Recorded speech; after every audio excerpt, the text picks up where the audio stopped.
1-3, the police are requesting an ambulance to detail man screaming for one. Inside the Irish Social Club at number 19 Park Street, West Roxbury.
Oh.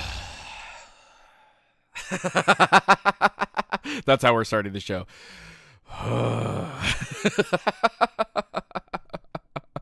How's it going, everybody? Here, let me actually get some music on here. Let me actually get some little something. I don't want to. What's going on, y'all? What's going on, chat? What's going on, chat? What's happening with the chat right now? What's happening with y'all?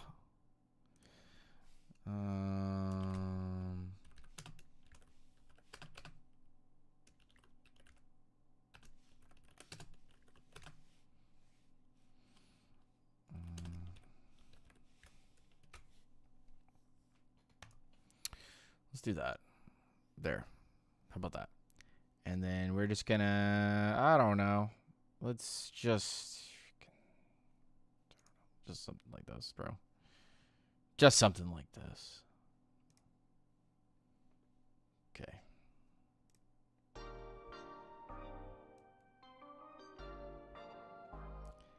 All right. We're done. We're done with all that.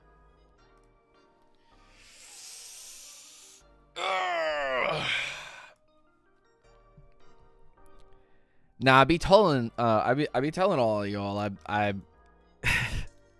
let's do the regular stuff. Let's get to the regular stuff, huh? Let's get to the regular scheduled programming so that all of you guys can hear what you came here to hear. Okay, like let's just get it. Let's pay the bills, and let's just get this going. Okay. All right. How's it going, guys? It's your boy Lieutenant Dan here, coming to you live from Orlando, Florida. Here to talk to you about the Atlanta Falcons and the Commanders. Let's open this up. People need to see what people were talking about. Let me know if the music's a little too loud.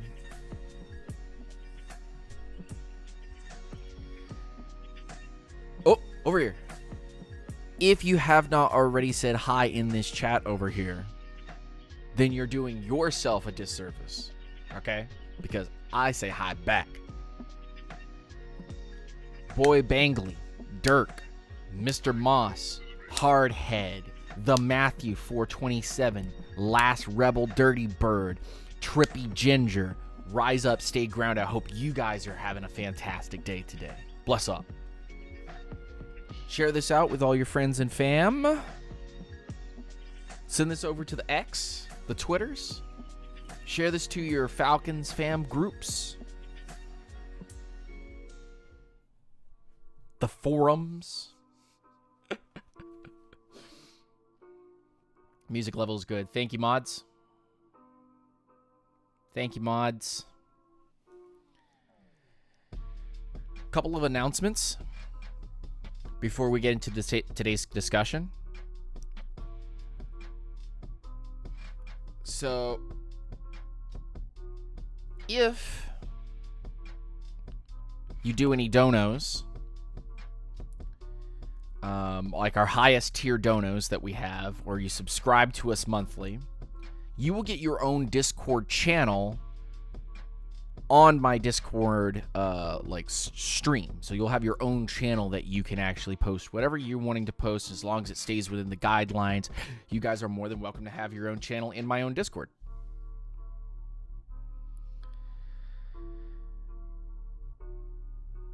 Number two, I have a whole list of ideas of NFL stuff for the Discord, so I do want everybody to be active in there, and we're going to be, doing a whole off-season program as well as new tape and film and things, so I can't wait for that to go through. Christopher Sanders, rise up, stay ground. I hope you're doing well, brother. There will be more live shows as well as a actual podcast that we're going to end up doing on Spotify. Be out there on the lookout for that. We may have to restart that.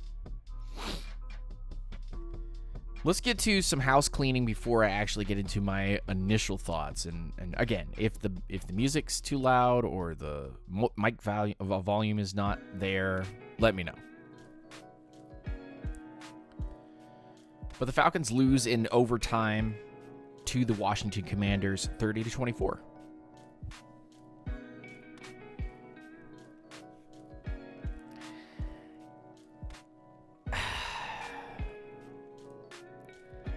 Michael Penix Jr., 19 of 35, 223 yards, a touchdown and an interception. Jaden Daniels, 24 of 36, 227, 3 touchdowns and an INT, but he is also 16 carries for 127 yards. Bijan Robinson, 17 carries for 90 yards, 2 touchdowns. Drake London gets his 1,000 yards this season, going for 7 and $1.06.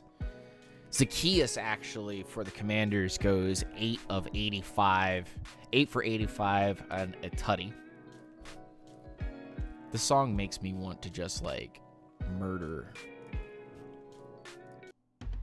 Yeah. That was having to stop, like, immediately.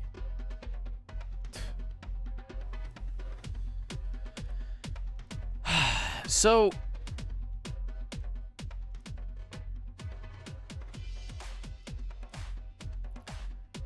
why is this? This says that it's lo-fi. And you know what? I'm taking music off. Screw the music. We're done with that. I'm just going to get into the soup here, the meat and potatoes, because I'm done. I'm done trying to make this a nice, fun stream. I'm just going to make this more pointed than it needs to be. Raheem Morris, Michael Penix Jr., Terry Fontenot, all interlocked. And the funny part about everything that is the Atlanta Falcons right now. And Jeremy, what's going on, my man? Rise up, stay ground. I hope you're doing well, good sir.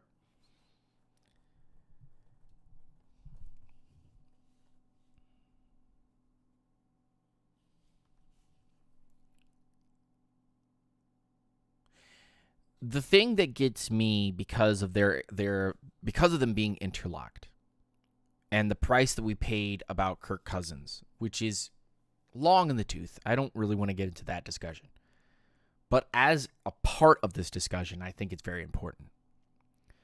Terry Fontenot took this team from owing so much money to literally owing almost nothing, but in the process of doing so, in order to do so, kinda left us with nothing left on the roster.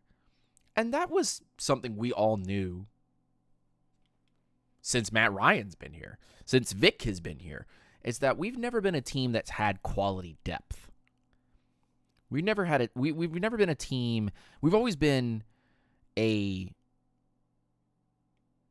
kind of star-driven group. Christian, what's going on, my man? Rise up, stay grounded. Hope you're doing well. We've always been the kind of group that's been like, oh, we have our first stringers, and then the second stringers, and then, I don't know who my third stringers are. And I think that's been a big detriment to this team. I think it's been a huge and awful issue for the Atlanta Falcons for a very, very long time. Has been a lack of depth and the ability to keep that depth and obtain depth in order to have multiple layers of, just talent in general. And I think I sit here amongst all other Falcons fans at this point, and whether that be through rose-colored glasses or just going into the game last night, understanding specifically that the outcome of this game did determine our playoff, but didn't determine what Michael Penix was good or not good at. And so, with anything, based on the timeline that I'm not going to go through again, because again, long in the tooth, I don't want to talk about that timeline. Michael Penix Jr. gets a start against the Giants. And everyone in the whole U.S., at least Falcons fans in general, got to see that Michael Penix Jr. is very good. Got some things to work on. Some seasoning. Needs more time with the ones.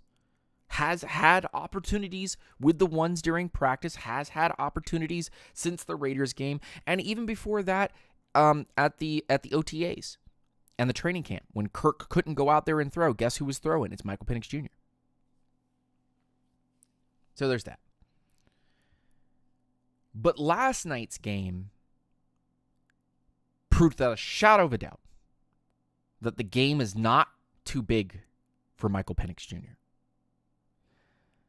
And last night proved without a shadow of a doubt that even with all the things that Michael Penix Jr. has to work on, he's that close. Not this far away, he's this close. He's a hair away. And that continuity will come with time and seasoning and more opportunities and chances. But I think everybody in here pretty much already understands. Michael Penix Jr., as advertised in the draft, was exactly what was advertised. Amazing thrower of the ball. Not going to be the most athletic fiend, but he can get you a couple yards. Eyes, absolute eyes down the field. Goes through his progressions. Professional, consummate professional. And knows everything about his playbook and how to utilize it, but just doesn't have the control or has not been given the keys or has had a limited or simplified playbook because of the coaches, really truly because of the coaches, and because they just haven't had time. I mean, you did 2 Wildcat plays yesterday. One of them scored a touchdown. The other one was an absolute disaster at the end of the game. Almost completely destroyed our game. Almost completely destroyed it. Probably was one of the bigger pieces here. The Malone penalty, I think everybody in the chat is probably going to be like, but the Malone penalty, though. And last night, Michael Penix Jr. threw an awful interception. Only to turn around and sling bro, I'm going to curse, a fucking dart. A missile. Did you see the USS Penix? Toot toot. Come over. It's guns. Eek. Eek. Kaboom. And Kyle Pitts catches a touchdown, and we score and tie this game 24-24. Get the ball back. And don't have the leg from a kicker from a desperation standpoint, because there's other reasons why that happened. But anyway. And you technically, Michael Penix Jr. actually almost walk-off won the game for the Falcons. Had they had a leg they could kick from 56 yards. Now,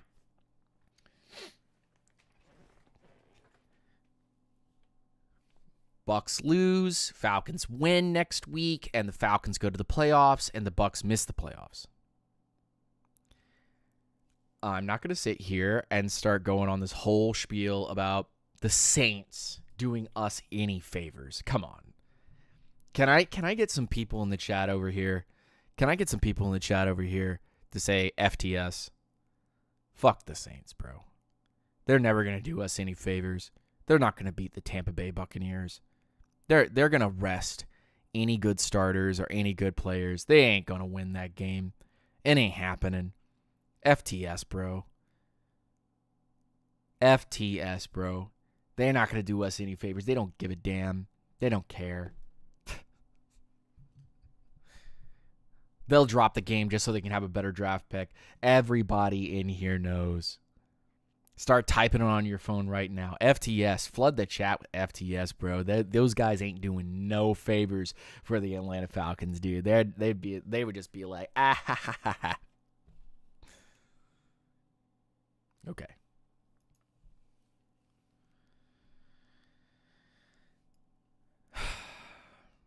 So now becomes the passionate part from Lieutenant Dan.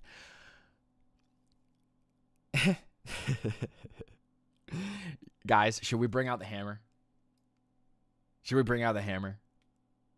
I'm bringing out the hammer. I'm bringing the hammer out, bro. I'm bringing the hammer out. Raheem Morris. Oh.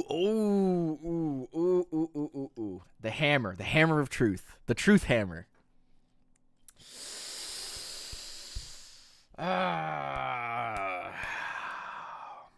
Mm, mm, mm, mm. Mm, mm, mm. Here's what I'm going to say.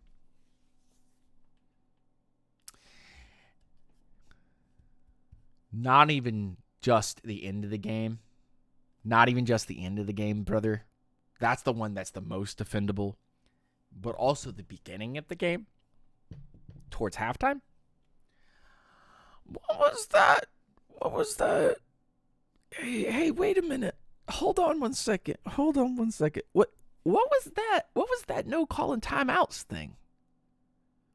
You want to explain that one to me? Someone could be more professional and go, Raheem Morris didn't look very good, and he didn't use his timeouts, and that is an absolute travesty and is unacceptable in coaching today, and he should have been aware and should be fired for that.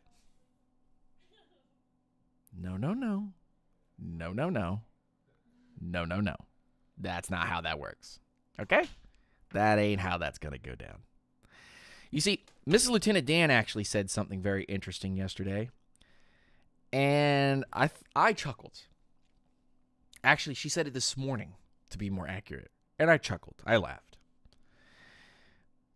Why did the Falcons not pick up Bill Belichick again? See, Mrs. Lieutenant Dan is a former, albeit, when they're winning, New England Patriots fan, long time, since I married her. And who gave us the right to not bring in a Super Bowl winning head coach over this guy? Look, I like Raheem Morris as much as the next dude. And I love his attitude with the players. But homie ain't. Gosh, bro, that is bad news bears. That is bad news bears. That's looking like probably the worst decision right now. Now, I won't disagree that what was sold to us, and even if you're just looking at it from a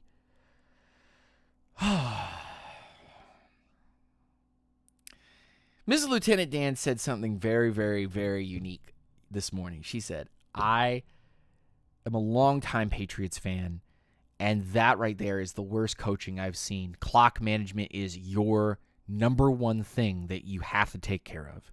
Who told you you shouldn't take care of the clock? Who told you that you should not take care of the clock?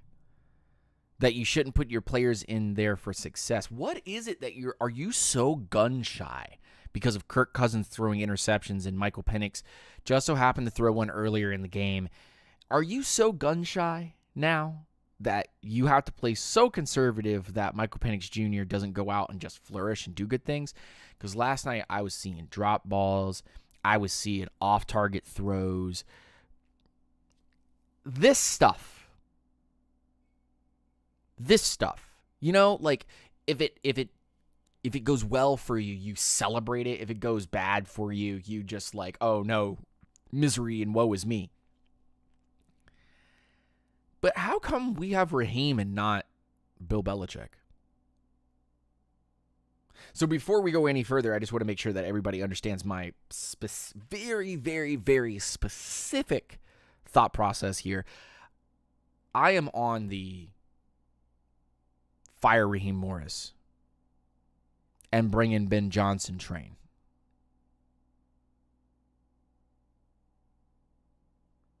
Iron Mike 404 Gaming just said something that I don't know if I want to repeat, but I'm going to repeat. Raheem is Black Dan Quinn. And you just watched Dan Quinn versus Dan Quinn last night. and Dan Quinn lost. No.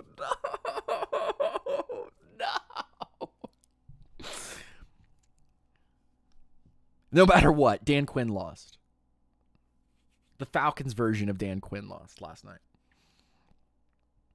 Look, Bijan Robinson had 70 carries for 90 yards and 2 touchdowns last night. And Michael Penix Jr.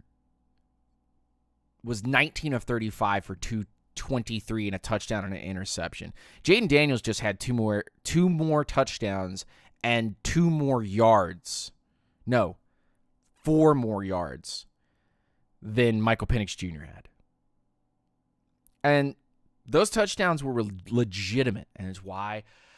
And you guys don't believe me when draft time comes because you guys all get in your heads, and I'm going to say it. The content creator is going to say it to the chat. The chat can now listen to the content creator. I told you that Jaden Daniels was the truth, and I told you that Michael Penix Jr. was the best consolation prize you could ever pick up because he's also the GOAT. And everybody got whiny, pissy, boo-hoo at me, and I said the Falcons have to commit to taking a quarterback. And this is before the Kirk Cousins bit, and then I was like, oh no, like staying with this whole bit about Kirk Cousins and Michael Penix Jr. really puts me in the doghouse, you know. But here we are. Michael Penix Jr. is the truth. He can gun it. He needs more seasoning so he doesn't miss his throws that are this close. And just a few plays last night turns this game completely around. Now, Christian Sanchez in the chat right now. I love interacting with my chat, so please message me in the chat. Please say hi. I'd love to say hi back. That's the content creator that I am. I just want to have great common sense general discussion with everybody in this chat. Every show, by the way, every show. You guys think that's crazy, but that's the truth. Christian, my tweet. I know you saw my tweet, Christian. That's why you made the reference. Zach Robinson might become the Falcons' next head coach with a new general manager just because of what was fed to us about the Rams Stafford situation, the reason why they brought Kirk Cousins in. They thought that they could replicate that same exact thing. And then they fell in love with Michael Penix Jr. I don't know who fell in love with Michael Penix Jr., but somebody did. Okay?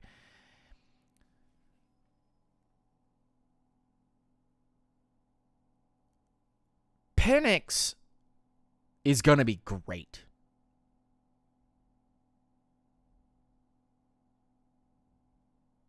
Penix is going to be great.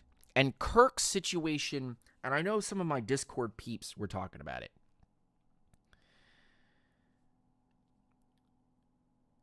The Kirk situation either becomes you have to make Kirk Cousins your overpaid backup and like push the years of contract down so that every year is a little bit easier for you to digest and get rid of, or you need to find him a home if he thinks he can still play, and there's a team out there that thinks that he can still play. Browns, Dolphins, I don't know, Jags, figure yourselves out. I don't know. Anybody that comes to the table with a good offer, I'm willing to listen to it. But Michael Penix Jr. under the Zach Robinson offense, I don't think is the problem here.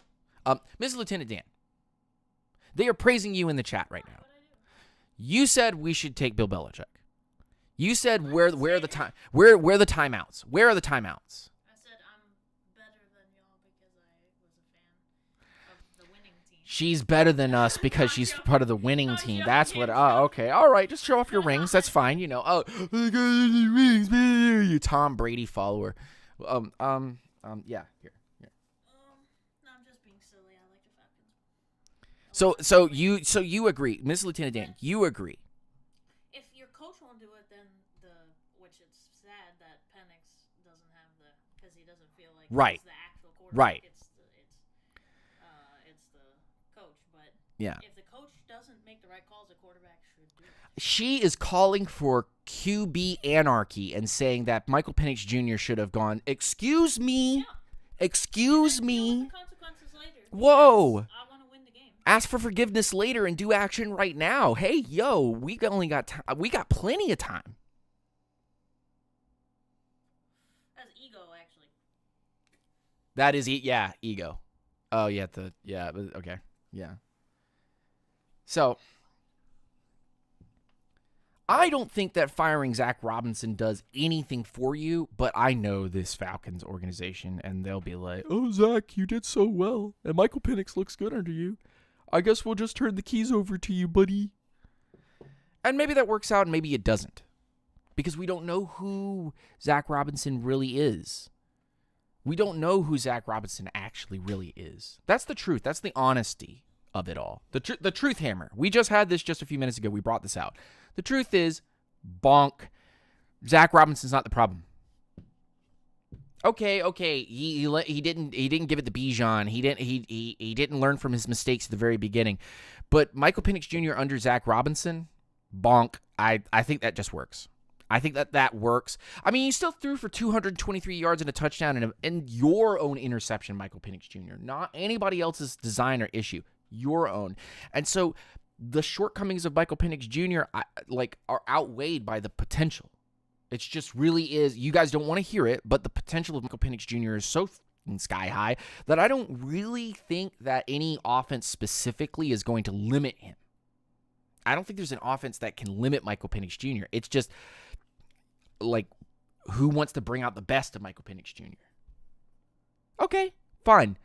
You want Zach Robinson gone? You want Raheem gone? You want Terry gone?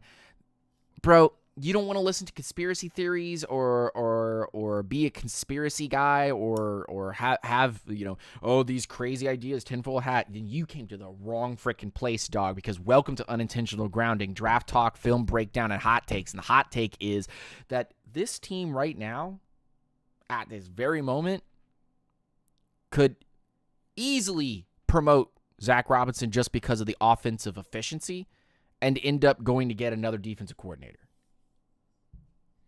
That's business. No one wants to hear that, but that's going to be business. That's the one that no one wants to swallow. The horse pill that no one wants to swallow is that Zach Robinson could end up going, well, I mean, I did my thing.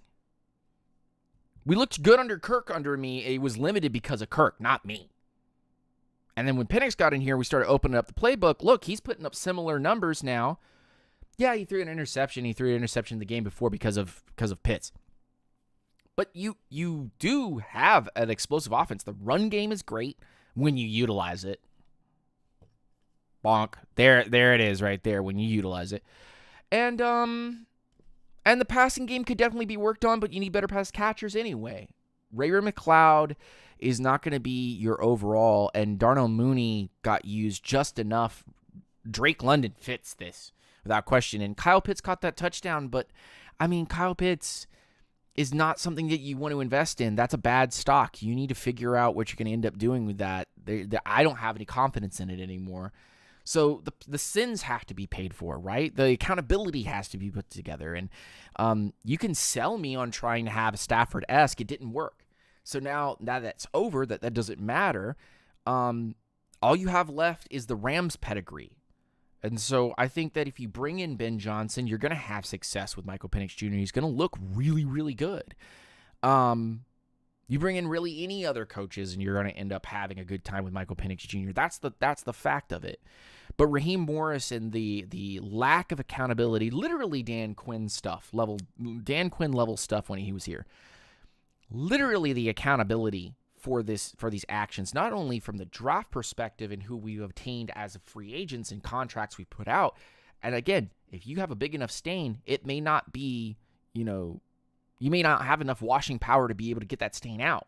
And I think the stain that Kirk Cousins brings to this organization, the contracts that have been handed out and the way that we've handled the Grady Jarrett situation and how we've molded this defense into some 3-4, which, by the way, does get sacks, by the way. That's the thing that everybody wants to go after Jimmy Lake. But another truth hammer is that the defense was playing last night. Yeah, I know. They let up 227 yards and 127 yards passing and running. Oh, well, 300-something yards. But anyway. But I can see this organization because of the lack of cohesion and the fact that, Rich McKay is not doing anything with his organization. Welcome to conspiracy theory number 1, because, yeah, he does. You're lying to yourself if you think that he does not. That Arthur Blank and Rich McKay don't fiddle in football operations and then just tell you, the fan, they don't. Oh, come on, man. Those are millionaires who get to say what they say and get to do what they want to do. And you don't think they have any influence over football operations, even though they said they don't. Okay, cool. Tell me how your American government has also done that to you and lied straight to your face. Then that means it can happen at football. It can happen at your job. It means it can happen at McDonald's when they don't give you enough nuggets. Like, that's what I'm just saying, bro. Don't believe these guys. Don't believe these haterades. These are the ones that hired Raheem Morris over Bill Belichick. The proof's in the pudding. Falcons lose by 6. Have to win their game this coming Sunday, as well as must have a Buccaneers loss to the New Orleans Saints. Probably not going to happen. But we might see a really good Penix game. And it might get us really excited for next year. We could end up winning, and we could be picked like 20 or 19 or 18, something like that in the NFL draft, which sets us up for a very interesting place because there will be pass rushers there, will be corners there will be linebackers there will be edge linebackers, there will be safeties, wide receivers. If you really wanted to go that route and you got rid of Pitts and said we're going to go to more spread and wide receiver, use our tight ends less or have lower paid tight ends that aren't going to be catching much, they're going to be blocking more. I could see that. Michael Penix Jr., the truth, the absolute truth, a stud, a freaking stud. I'm so impressed by what Michael Penix Jr. has put on the table. I mean, he's as advertised, and I feel so justified in saying that Michael Penix Jr. was the right pick, is so good, will get better. Throw 223 yards in his first game. Yeah, 19 to 35, and yeah, he did miss a bunch. But to come back in the clutch moments on a 4th and 11, by the way, and dot right in touchdown, Kyle Pitts, not scared, not freaked out, not unmotivated. Boom, boom, boom. Yep. Christian, you're right. Read that comment. That's a crazy one.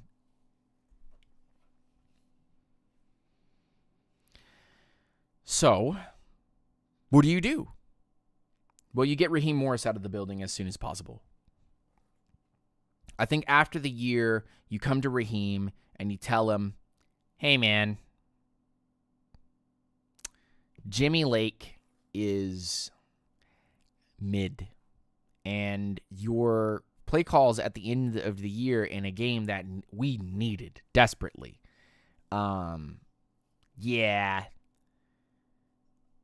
Yeah, see, it's more than just the quarterback working or the roster being built or us like getting rid of this and that and the third. We need you to get out now. And Terry, I know this is your first job, bro, and I get it. You've been here for 4 years. But this isn't it. This is not the expectations that we had. The cap stuff works. The player acquisition, it takes an aggressive hand to want to go after Jesse Bates and bring in Onyemata and Ellis and go get Simmons and give the contract to AJ. And it takes steel balls to know, hey, like I have some really good players and I know that I can keep a good team together. I just need it all to come to fruition. I could see that happening. I could see Terry getting fired and Raheem getting fired, and the Falcons going, okay, so Ben Johnson, welcome to the building, dog. We have Zach Robinson and we have Jimmy Lake. Do you want to make additions or subtractions to those areas? And we have Michael Penix Jr., who is going to obviously be a selling point for you coming here. If he's anything like the Jared Goff that you have in Detroit, then like we could win a lot of games if we clean up how Penix is able to throw and how our offense operates. We have Algier and Bijan Robinson and Drake London and Darnell Mooney for the foreseeable future with, obviously a few of those guys having to be paid, and we've got to figure something out about Kyle Pitts. Do we keep him or let him go? Michael Penix Jr. is going to be fine with or without massive playmakers. I think he needs some speed. And I'm not 100% sure how you address that situation with the fact that the Falcons have invested so much in the current group that the fans would probably go completely bananas if we took like a wide receiver in the first round. I also look at this offensive line and I say that it is held up for what it's worth. I'm not 100% sure how you address the ends either, because right tackle and left tackle are going to end up being pressing points where you may end up settling with McGarry because it's just feasible to have him here and he's good enough to hold off over an 18-game stretch. And he's going to miss like 2 games a year, but he's going to be solid otherwise as a run blocker and as a pass blocker. He's just going to do his job. And then Jake Matthews, who has definitely gotten long in the tooth and you can see is getting beat. Do you move Bergeron over? Bergeron had a big penalty last night. Is that something that you want to change? I don't know. So here's just my disappointment and my rage. Rah, rah, rah, rah, rah. That's all it's been. Rah, rah. That's all it's been. It's just been a lot of talk and not a lot of action.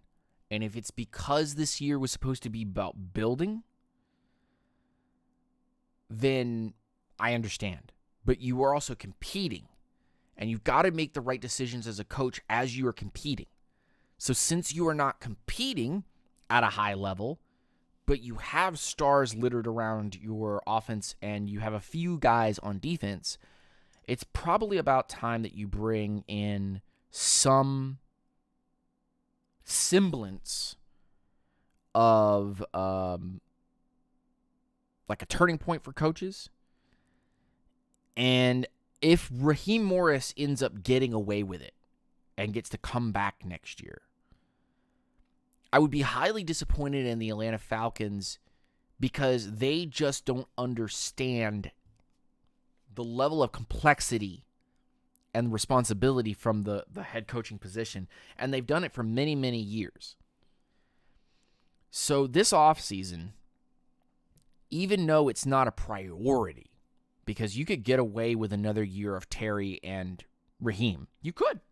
You could get another year out of Terry, Raheem, Zach Robinson, and Jimmy Lake and open up everything as you add more to the table, and it will look better.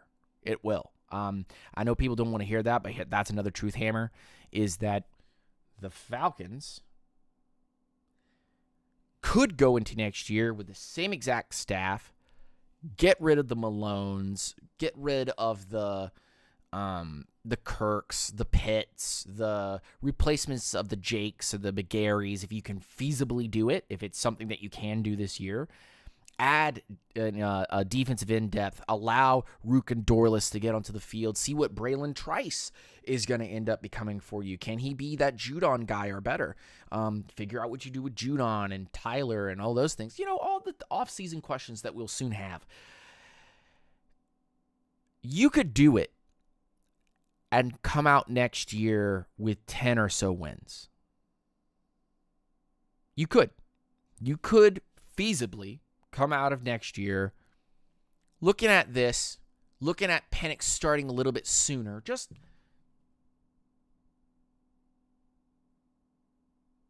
listen for a second. Just listen. Wrap it around. Think differently.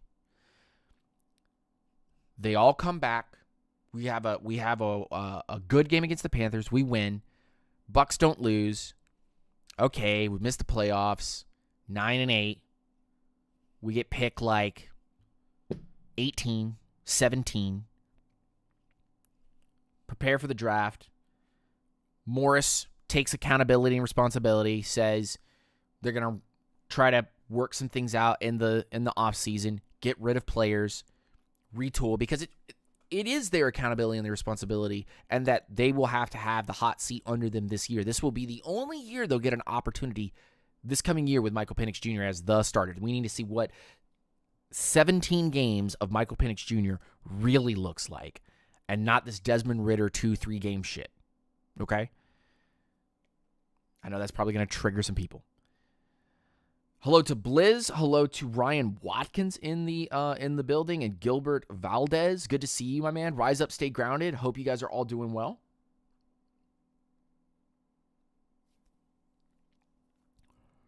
So let's move Penix out of the way. I don't want to say his name one more time. That guy's going to be a stud, a star, a legitimate quarterback in this league. Him and Jaden Daniels looked like they were wrecking the two defenses that we were playing. And if a few plays go one way or another, Michael Penix Jr. is probably 300 yards, and Jaden Daniels is probably, well, he already had 300 yards combined with his running and everything. But, you know, both teams are blowing him up, right? Moving that out to the side, because we know the future of the quarterback and because we know we're going to be fine.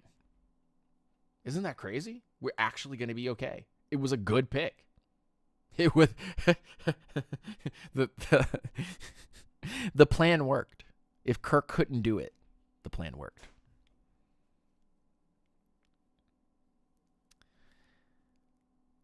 So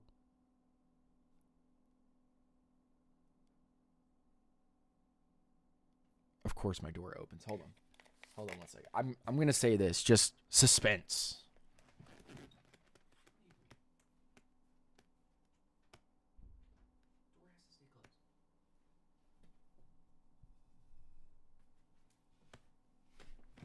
My cat opened the door. Crazy. What the Falcons have to do is they need to weigh how important it is to keep Terry, Raheem, Jimmy, and Zach together to run this back with Michael Penix Jr. next year. Because the fans will not accept. Personally, I know they will not. And you, tell me in the chat whether or not you think this is true.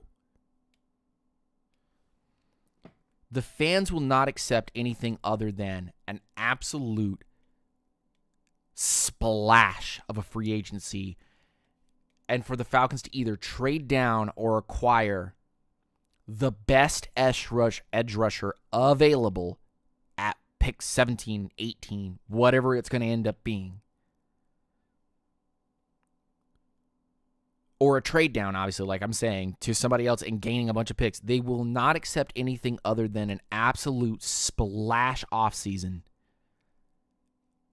And one of two major issues must depart from this team in order for there to be a serious discussion, a serious belief that Raheem Morris and company are going to do right by the Falcons fans. Either one, Pitts has to go, or two, they have to get Kirk out of the building. That's the only way the fans are going to accept Raheem Morris coming back, is that they truly, completely show that they are detached from Kirk Cousins, that they are detached from Kyle Pitts, one or the other, both if possible, strap them to rockets, send them to the moon. Maybe last night was a wake-up call for some teams to go, Kyle Pitts, that would be pretty great. But I can see the Falcons saying to the entire NFL, Kirk Cousins available, we'll modify the contract, you eat it up, we want little to no return, take him, he's yours. And going to everybody and saying, Kyle Pitts is good, he just hasn't had a good quarterback, he is for sale, we'll give, we want a second, but we'll drop it to a third, or multiple fourths, one in this year, one in next year if we can get it. And that's probably the play that will make Falcons fans feel like Terry and RAH are willing to do what's necessary to make this right. It's the only way that they stay with this organization and the Falcons fans don't come out after the announcement that they're staying for next year and accept it. Iron Mike, what's going on, my man? OZ was a solid wide receiver for us also. Yes, and he just turned out into, a star. We see a lot of Falcons players, secondary or third players go off to other teams and have a lot of success. So we miss a lot on the depth options.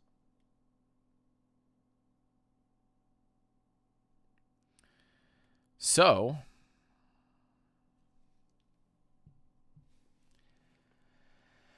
modify the Kirk contract for Boy Bangley with a $2 dono in the super chat. Modify the Kirk contract to keep him as a backup, ? Trader said something about that too, and I had brought it up, and I feel like, yeah, I'd be willing. Hey,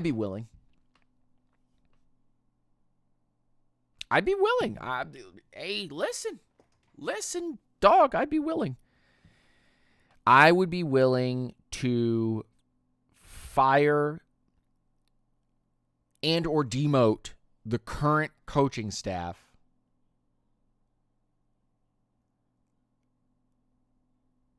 and level the Kirk Cousins contract out and somehow get some offering for Pitts, and then either hiring Ben Johnson or hiring. Nobody's looking, right? Nobody can hear me, right? Hiring Kyle Shanahan if he does end up getting out of San Fran. They have been very successful. They haven't won a Super Bowl, but they've been very successful. Kyle Shanahan with Michael Penix Jr., Bijan Robinson, Drake London, Darnell Mooney running the routes that he wants for them to run. Tyler Algier. I think I'm good.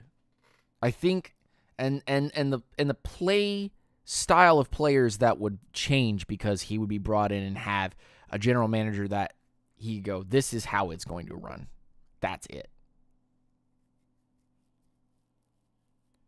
I'm with you, dog. I am 110% with you. I'd go get Ben Johnson. What is the likelihood, you know? So I think Kirk gets dealt. And I think Pitts probably stays. If I had to guess it, Penix is the starter, Pitts stays, Kirk gets dealt, Falcons eat a bunch of cap, but they do get some savings back or a pick or something. I have the sinking suspicion that Grady is going to end up staying. They're going to keep him until his contract falls off the wheels. I also have a stinking suspicion that this offensive line will not change at all for next year. They won't invest in it. They'll look at the offense and say pretty much everything is good, and that they'll want to add a new wide receiver to the group, some youngin', second round, third round, somebody to be like the guy that Ray McLeod is supposed to be doing all these things, like bring that guy in, a true number 2, number something. Because Mooney's like a 3 and London's like a 2-1, so that's a hole. You know that your offense is going to be what it is, and you know that your defense is going to need everything.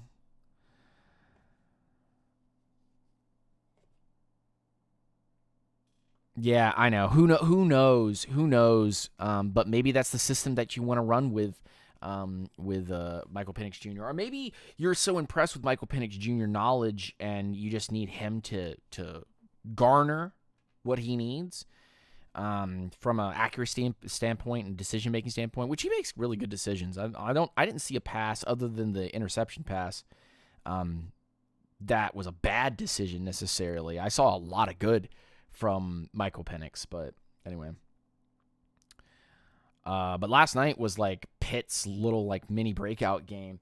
So now you got the Panthers, and you're gonna have this game against the Panthers and try to win it. And I doubt, this is just me, I doubt that that Michael Penix Jr. or excuse me, not Michael Penix Jr. But I doubt you have a bad game against the Panthers. I think it will be competitive, and I think you can win. But I doubt that this game is going to end up with the Falcons going to the playoffs, and then the speech afterward will be like, "Oh, we are gonna figure it out, and we're gonna try to fix it, or this or that or the third." I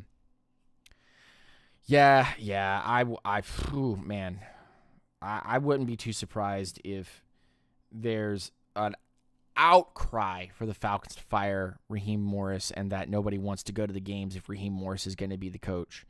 And that the Falcons ignore your pleas and end up just keeping everything just about the same, and then they go into the free agency and draft and do what they can to flex it.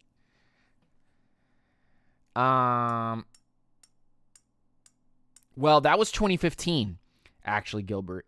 And what's really interesting is that the 2016, when they were able to audible out of certain things, it was a constant contention point, but it made it so that Ryan kept Shanahan accountable and Shanahan kept Ryan accountable. And they finally learned how to imitate the system that they thought was best for not only Ryan's best passes, but also Kyle Shanahan's calls. And now that he's had time to be a head coach and been seasoned and understands all these things, he can take a guy like a rookie Penix and go, let's go mess up the league.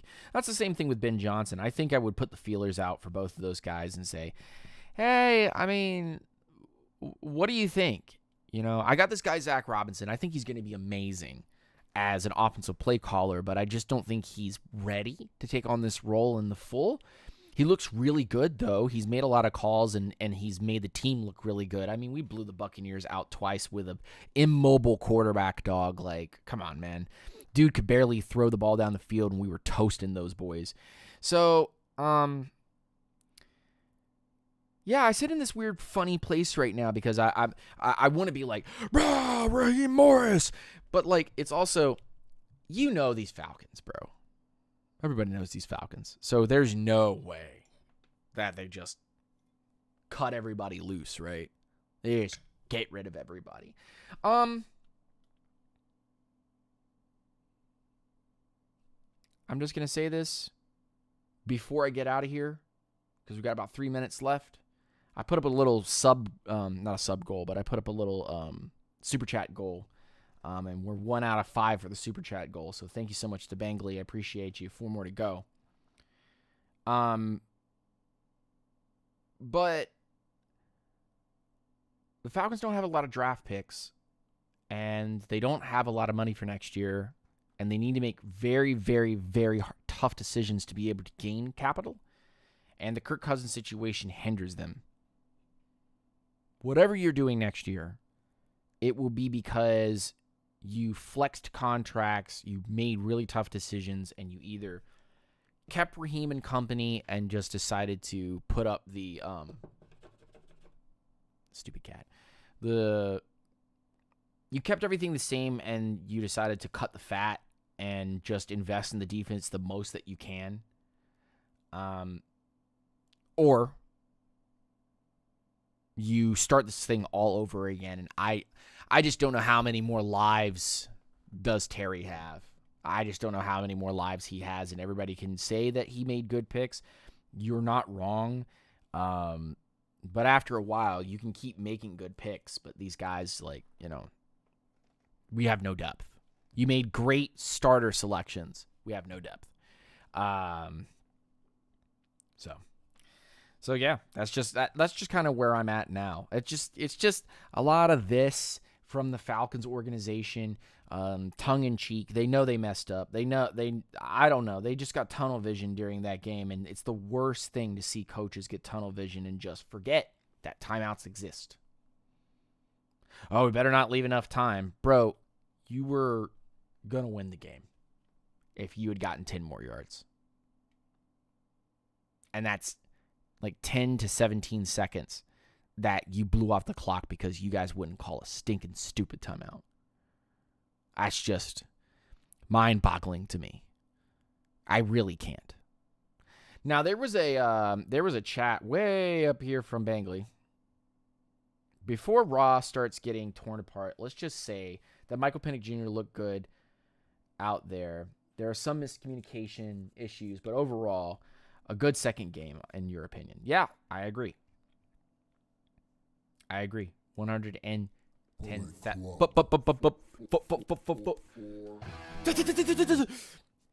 Christian with the $10 dono in the super chat this offseason with Raheem will determine everything. I hope he knows that if he does stay. What now? He says, I think this message got cut off, but it's, yeah, weird. But he can't mess up. He cannot make a mistake in the coming year because he will end up getting absolutely destroyed if he does stay. And that's why Arthur Blank and company need to make a very, very keen decision.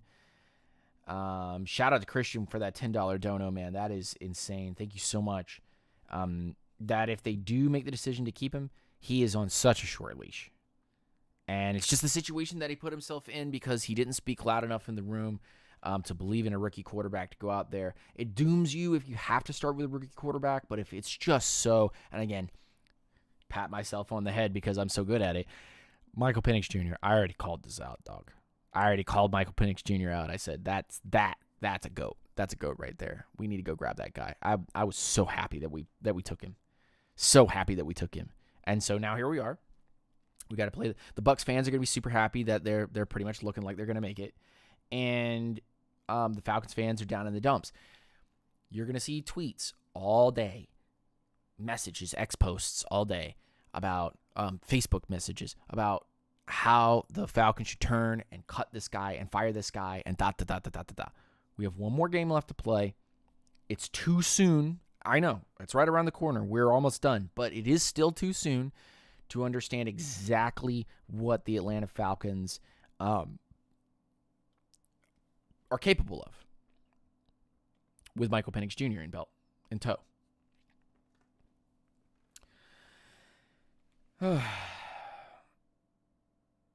Yeah, the salary cap and the draft situation will not be appealing, and that's a really good shout-out, Gilbert. I think that any coach that's coming in here will look at the roster and go, well, the quarterback situation is pretty good. Running back situation is amazing. Offensive line is still stable. I could keep that going or add to it. Wide receiver room looks workable, doable. Tight end room is a decision-making process. Defensively, there's a lot of unknowns.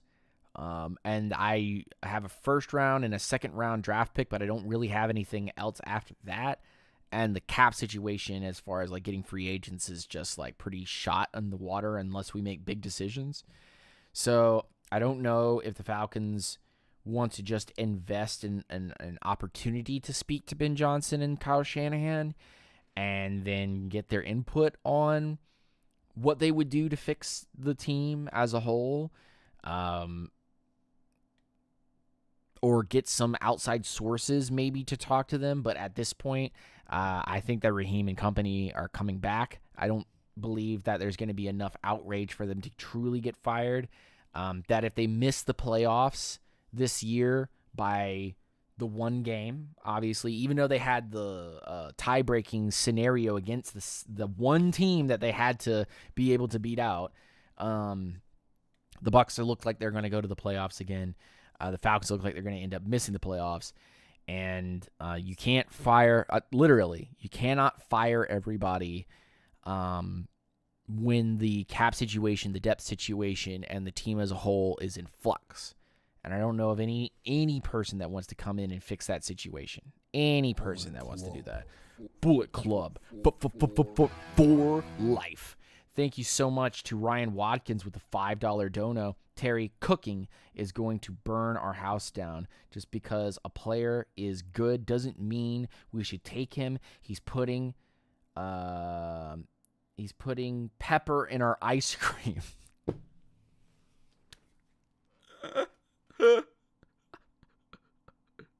Oh my gosh, that was a good one. Oh. That was his first super chat on a live stream. Ryan Watkins, thank you so much for the $5 dono in the super chat. Thank you. Everybody give a shout out to Ryan, dude. Dude's a legend. Shout out to Christian, Ryan, and Boy Bangley for the super chats, man. You guys are amazing. Thank you.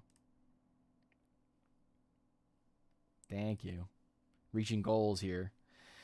Arthur Blank needs to go. Kiss Belichick's feet. Have him come. No, he's gonna stay in North Carolina.